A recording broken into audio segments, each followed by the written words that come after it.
السلام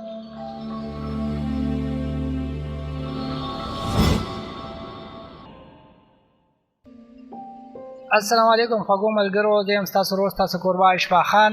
د ادبي مرکې یو نوې خپرونه کې بیا ستاسو په خدمت کې حاضر یم. نن موږ سره زموږ د علاقې زموږ د سیمې یو ځوان، یو زلمی شاعر، یو ښایسته شاعر، ډېر ښه لیکوال موږ سره ناست دی، امجد علي امجد صاحب. د دې خواته راغلي یو د دې نه څه خوندوره مرکه ریکارډ کولو لپاره، ستاسو لپاره، د خپلو نور وروڼو لپاره، خپلو مینهوالو لپاره. نو دې ته راغلي یو، دې ته ورځو، د دې د ادب حوالې سره به تپوسونه کوو، نور د دې چې څه معمولیات دي د هغې باره کې، د دې د ژوند حوالې سره. نو په مرکه کې ورته هرکلی ویم. نو سلامونه مې واخلې امجد علي امجد صاحب. السلام علیکم. وعلیکم السلام. ډېره مننه جي، الله ګران شي قدردان شي چې موږ له مو په دې دومره لنډ تنګ وخت کې ټایم راکړو. ډېره مننه. ستاسو هم ډېره مننه د وخت راکولو او موږ سره خپل کلامونه یا خپل ټایم یا خپل احساسات موږ سره د شریک کولو. نو دا راته ووایې د خپلو مینهوالو ته دا ښکاره کړې چې لیک کله نه کوې او څومره وخته مو شو؟ راسې خو د لیک سره زما شوق د 9th او د 10th یعنې د لسم نهم لسم نه و، خو هغه وخت کې لیکل موږ خپل نه کول، او بیا د 2014 نه مې خپل لیکل شروع کړي دي. نو د آزاد نظم په طور باندې، هغې نه پس بیا غزل مې هم لیکو، په هغې باندې مې خپله تبادمایي وکړله. نو بس لیکل کوو، د شاعرانو سره کینو، د هغې نه زده کړه هم کوو.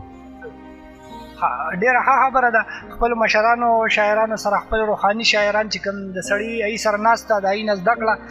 دا زموږ د نوې کول.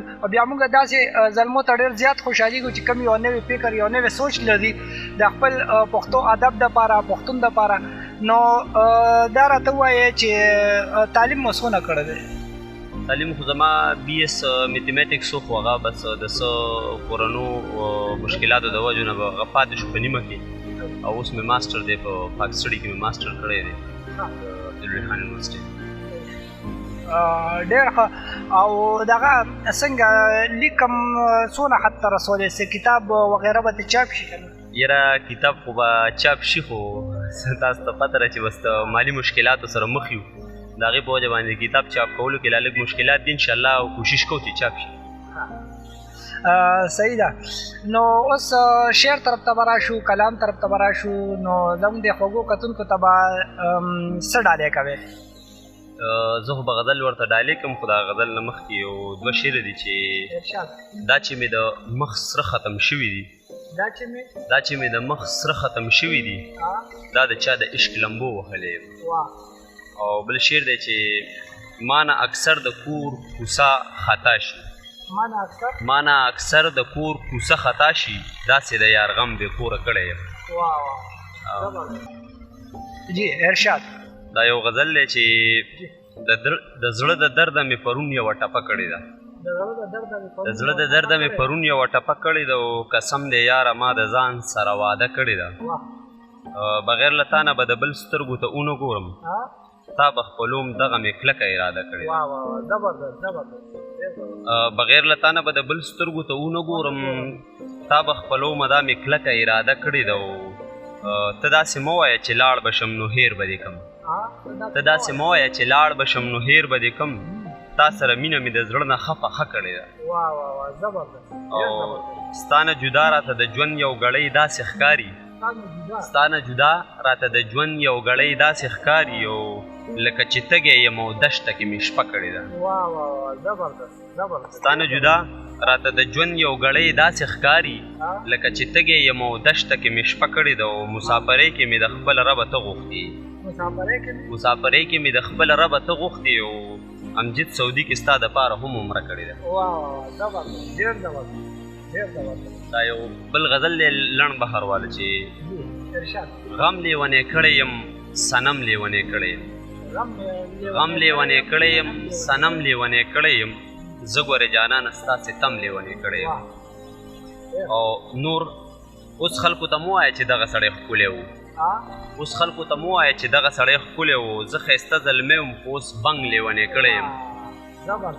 او ټوله شپه شي تېره ستا په یاد کې وده نه شم، ټوله شپه شي تېره ستا په یاد کې اوده نه شم او څه مې غریبي ده څه ستا غم لیونی کړی یم او څوک سره ننګي یادوي څوک پکې شین خال ستایي څوک سره ننګي یادوي څوک پکې شین خال ستایي زه د یار په غاړه کې لونګ لیونی کړی یم او خلک راته وایي لیونی چې سپوږمۍ یادې خلک راته وایي لیونی یې چې سپوږمۍ یادې او نه که نامجده زه یې سم لیونی کړی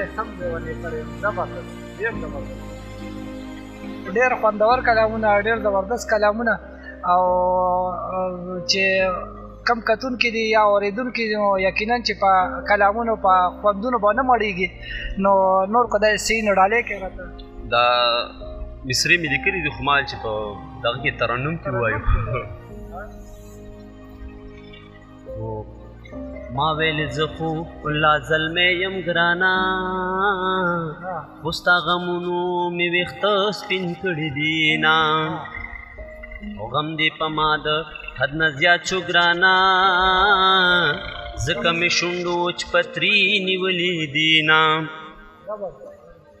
او د جانان مخبل د ګلاب دې ګرانا زه یې دیدن پسې د سوات راغلی یمه او زه د سپوږمۍ په انتظاروم ګرانا سپوږمۍ نن مخ په خپل څادر کې پټوینا لار دې د ټول کلي ملک دې ګرانا په مونږ یې ټول عمر غنم ریبلي دینا او د رنجو خال دې په مخور شو ګرانا په ننګو دې نن خولې راغلي دینا او د مور د لاسو نه دې زار شم ګرانا ټالی په غونډه زه نه ایښي دي خالونه او د زړه د درده مې ټپه کړه ګرانا بېګا مې ستا زلفې په خوب لیدلي دي نه یوه سویلې مې خولې له راغې ګرانا